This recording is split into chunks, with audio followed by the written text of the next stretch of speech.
मोदी जी का जादू सिर चढ़ के बोला है और उसके ऊपर अगर एक कॉमन डिनोमिनेटर लें इन सारी प्रांतों के जहां जहां से नतीजे आए हैं, राष्ट्रीयता की भावना को लोगों ने महत्व दिया है, प्राथमिकता दी है। रेवड़ियां बहुत बांटी गई हैं, पर हिंदुस्तान का वोटर मैं दाद दूंगा, आई सैल्यूट द इंडियन वोटर साहब। कमाल है, चाहे वो अनपढ़ होगा, डिग्री नहीं होगी, गरीब हो सकता है, परंतु सूझबूझ इतना है कि उन्होंने रेवड़ियों के प्रलोभन से ऊपर उठ के राष्ट्रपिता को और राष्ट्र को नेतृत्व देने की काबिलियत किसमें।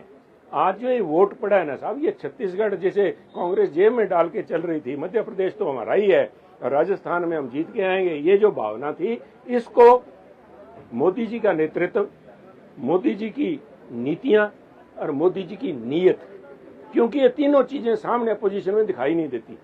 ना तो वहां नेतृत्व है, ना ही वहां कोई नीति है। नीति का तो हाल आप ये देख लीजिए कि सारी उम्र जिस पार्टी में 50 साल मैंने निकाले, सेकुलरिज्म की बात करती रही, देश को जोड़ने की बात की, कह रहे थे मोहब्बत की दुकान है, भारत जोड़ो यात्रा, भारत तोड़ो यात्रा। आज आप कास्ट सर्वे पे आगे साहब, फिर आप मेरे दूसरी पार्टियों में फर्क क्या रह गया? उनकी नीति भी नहीं है साहब। कौआ चला हंस की चाल, अपनी चाल भी भुला, ना इधर कह रहे ना उधर कह रहे सनम, ना खुदा ही मिला ना वसाले सनम। वो हाल आज कांग्रेस पार्टी का हुआ है। और सबसे बड़ी बात है नीयत। नीयत कैसी थी, नीयत नेतृत्व की कैसी है, पार्टी की नीयत कैसी है साहब। इन्होंने, इनके लीडर्स ने, मैं कहूंगा, पार्टी की आइडियोलॉजी, पार्टी बहुत बड़ा एक इदारा होती है साहब। पार्टी कोई एक आदमी उसमें काली भेड़ डालने से पार्टी नहीं थी, पर यहाँ तो बहुत सारी है, हर शाख पे उल्लू बैठा है।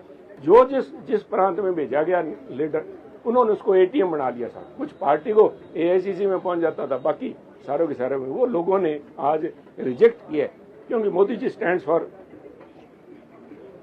Nation and anti corruption. Corruption नहीं है साहब, चाहे वो केजरीवाल साहब है, चाहे वो सिसोदिया साहब है, चाहे संजय सिंह है, जो किया है तो भुगतना पड़ेगा साहब। ये कह रहे थे कि जितना संख्या, जितनी ठगी उतनी बड़ी सजा, ये बीजेपी की पॉलिसी साहब।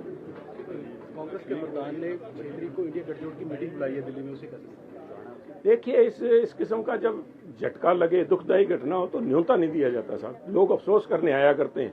मुझे नहीं समझ आया ये न्योता क्यों दिया। उन्होंने तो खुद आके सारे के सारे, अगर इनके तैसी होंगे तो आके दुख प्रकट करने के लिए वैसे आ जाना था ना, इनको बुलाने की क्या जरूरत थी।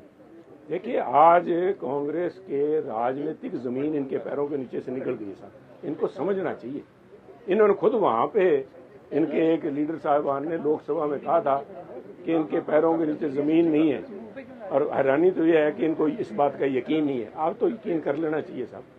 अब जो हुआ है, जिन सूबों के मध्य भारत है साहब, ये दिल है हिंदुस्तान का। चाहे दिल्ली के लिए कहा जाता है, दिल्ली भी एक हिस्सा है, पर ये जो काओ बेल्ट या हिंदी बेल्ट जो कहा जाती है, नचा मैं लुधियाने तो मेरी तमक जलंधर पैंदी, इसकी धमक हिंदुस्तान में पड़ेगी साहब। और ये कहते हैं धर्म के नाम पे, अभी तो धर्म की बात भी कहीं नहीं है साहब। धर्म के लिए तो इन्होंने रूपरेखा बदल ली थी। जो लोग सेकुलरिज्म की बात करते थे, हर किस्म के रंग में नजर आए, उसके बावजूद लोगों ने रिजेक्ट किया। राष्ट्रीयता की भावना, राष्ट्र के प्रति लोगों ने अपनी प्रतिबद्धता दिखाई है, और उस प्रतिबद्धता का, राष्ट्रीयता की प्रतिबद्धता का प्रतीक है नरेंद्र मोदी, बीजेपी का संगठन, नड्डा साहब का नेतृत्व। जिस तरह से हमारे माननीय होम मिनिस्टर साहब ने कोऑर्डिनेट किया, सारे जो कमियां थी उनको दूर करने के लिए लगातार निरंतर प्रयास किया, उसका नतीजा ये है साहब। पर इस सब के अंदर सब बातें उभर के आती है, नेतृत्व, नीयत और नीति और राष्ट्रीयता का तड़का इसके ऊपर लगा है, और यही भावना आगे देखने को मिली।